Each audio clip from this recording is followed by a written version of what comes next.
মৰমৰ ছাত্ৰ-ছাত্ৰীসকল তোমালোক সকলোকে শিক্ষাজ্যোতি এডুকেশ্যন চেনেলতে ওয়েলকাম জনাইছো। আজি তোমালোকৰ বাবে লৈ আহিছো ষষ্ঠ শ্ৰেণীৰ নতুন কিতাপ আমাৰ বিজ্ঞান নামৰ কিতাপখনৰ 3 নম্বৰ লেসনটো সুস্বাস্থ্যৰ বাবে খাদ্য ফুড ফৰ হেলদি লাইফ। তাৰ অসমীয়া বিভাগৰ যিখিনি প্ৰশ্ন উত্তৰ আছে সেইখিনি মই কৰি দিবলৈ ওলাইছো তোমালোকক। প্ৰথম আৰু দ্বিতীয় পাঠ দুটাৰো প্ৰশ্ন উত্তৰ এই চেনেলটোতে কৰি দিয়া আছে। তোমালোকে যদি কৰা নাই এতিয়াও তেতিয়া সেইখিনি চাই ল'ব পাৰিবা। তেতিয়া প্ৰশ্ন উত্তৰখিনি কৰাৰ আগতে এটা তোমালোকক অনুৰোধ কৰিলো, তোমালোকে লেসনটো 2-3 বাৰ পঢ়িবা। লেসনৰ মাজত বহুত ছুটি সৰু সৰু প্ৰশ্ন আছে, সেইখিনি বহুতেই গুৰুত্বপূৰ্ণ। আৰু তাৰোপৰি এই লেসনটো যদি তোমালোকে ভালদৰে পঢ়ি লোৱা তেতিয়া হলে ওপৰ ক্লাছত যেতিয়া যাবা তেতিয়া বহুতখিনি কনসেপ্ট তোমালোকৰ এতিয়াই ক্লিয়াৰ হৈ যাব। তো প্ৰশ্নখিনি আৰম্ভ কৰো। তাৰ আগতে তোমালোকক এটা অনুৰোধ থাকিল, যদি চেনেলটোলৈ নতুনকৈ আহি যায় তেতিয়াহ'লে চেনেলটো সাবস্ক্ৰাইব কৰি থবা, কিয়নো মই কেৱল এডুকেশ্যনৰ ওপৰত ভিত্তি কৰিহে ভিডিঅ'বিলাক আনি থাকোঁ। তো আহা আৰম্ভ কৰোঁ। অনুশীলনী 1, তলত দিয়া সমূহৰ পৰা অমিল বস্তুবিধ উলিওৱা আৰু ইয়াৰ কাৰণ দৰ্শোৱা।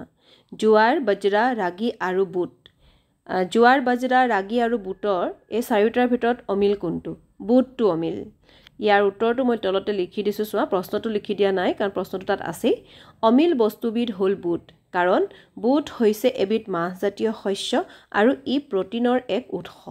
কিন্তু জোৱাৰ, বাজৰা, ৰাগী হৈছে কাৰ্বহাইড্ৰেটৰ উৎস। এনেধৰণে লিখিলেই হৈ যাব। এতিয়া বি নম্বৰ প্ৰশ্নটোলৈ আহিলো। ৰাজমাহ, বুট, সয়াবিন আৰু চাউল, এই গোটেইকেইটাৰ ভিতৰত অমিলটো হৈছে চাউল।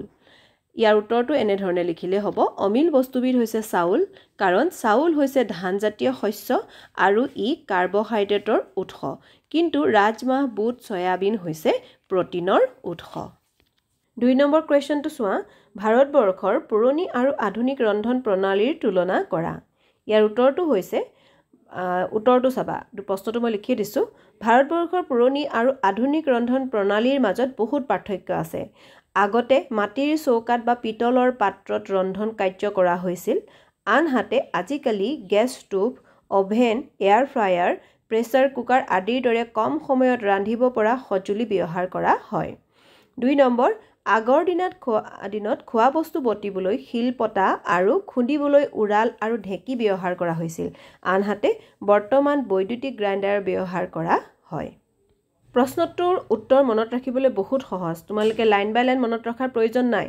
ইয়াক কেৱল বুজি ল'বা, বুজি লৈ পঢ়িবা, তেতিয়া তোমালোকে ধুনীয়াকৈ উত্তৰটো লিখিব পাৰিবা। এবাৰ আহিলো 3 নম্বৰ প্ৰশ্নলৈ।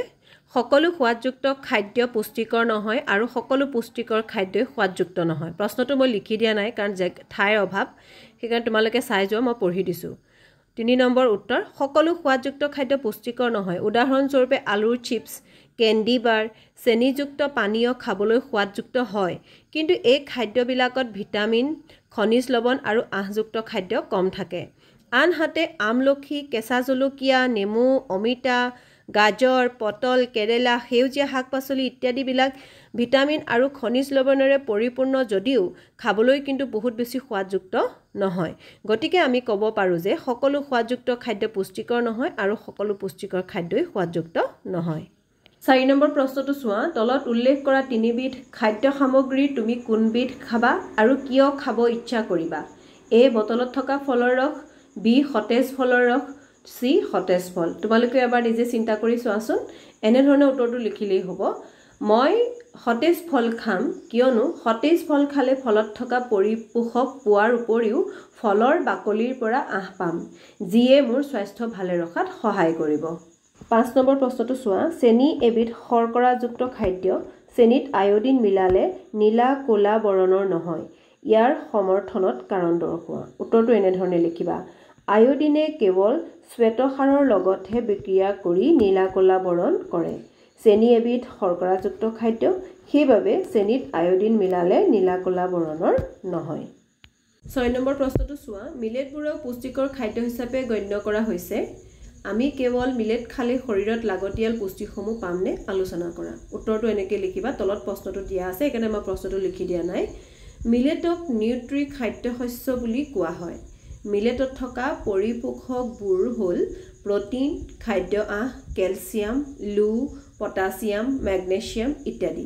ই আমাৰ বাবে ছুপাৰফুড, গতিকে আমি মিলেট খালি শৰীৰত লাগতিয়াল সকলো পুষ্টি পাম 7 নম্বৰ প্ৰশ্নটো চোৱা শুদ্ধ উত্তৰৰ গোলটো সম্পূৰ্ণকৈ পূৰ কৰা তোমালোকে এটো সেটিং কৰি ধুনিয়াকে গোল কৰি দিবা 1 নম্বৰটো চোৱা তলত দিয়া কোনটো ভিটামিন ডিৰ অভাৱত হয় কোনটো বেমাৰ ভিটামিন ডিৰ অভাৱত ৰিকেট বেমাৰ হয় তোমালোকে আগফালে এখন চাৰ্ট পাবা 86 পেজত হেখিনি চাই লবা বি ডি টু শুদ্ধ ডি টু তোমালোকে গোল কৰি দিবা 2 নম্বৰটো চোৱা তলত দিয়া কোনটো ৰোগ ভিটামিন সিৰ অভাৱত হয় ভিটামিন সিৰ অভাৱত স্কাৰ্ভি ৰোগ হয় বি অপচনটো ইয়াৰ শুদ্ধ 3 নম্বৰ প্ৰশ্নটো চোৱা তলত দিয়া কোনটো ভিটামিন এৰ অভাৱত হয় এৰ অভাৱত দৃষ্টিশক্তি কমি যোৱা হয় এৰ অপচনটো শুদ্ধ 4 নম্বৰটো চোৱা তলত দিয়া কোনটো ৰোগ লুৰ অভাৱত হয় লুৰ অভাৱত ৰক্তহীনতা হয় এটো এটোৱে শুদ্ধ এ অপচনটো মানে সেটিং কৰি দিবা তোমালোকে গোল কৰি দিবা 8 নম্বৰ প্ৰশ্নটো চোৱা তলত দিয়া উপাদান সমৃদ্ধ খাদ্যবোৰৰ প্ৰতিটোৰে দুটাকৈ নাম উল্লেখ কৰা মানে স্নেহ পদাৰ্থ আমি ক'ত পাওঁ স্নেহ পদাৰ্থ আমি বাদাম আৰু ঘিউত পাওঁ শ্বেতসাৰ ভাত আৰু আলুত পাম আহজাতীয় খাদ্য শাকপাচলি আৰু সতেজ ফলমূল খালে পাম প্ৰটিন আমি গাখীৰ আৰু কণী খালে পাম এয়াই আছিল এই পাঠটিৰ প্ৰশ্ন উত্তৰখিনি আকৌ লগ পাম তোমালোকক এটা নতুন ভিডিঅ'ৰ সৈতে যদি ভিডিঅ'টো ভাল লাগিছে লাইক কৰিবলৈ নাপাহৰিবা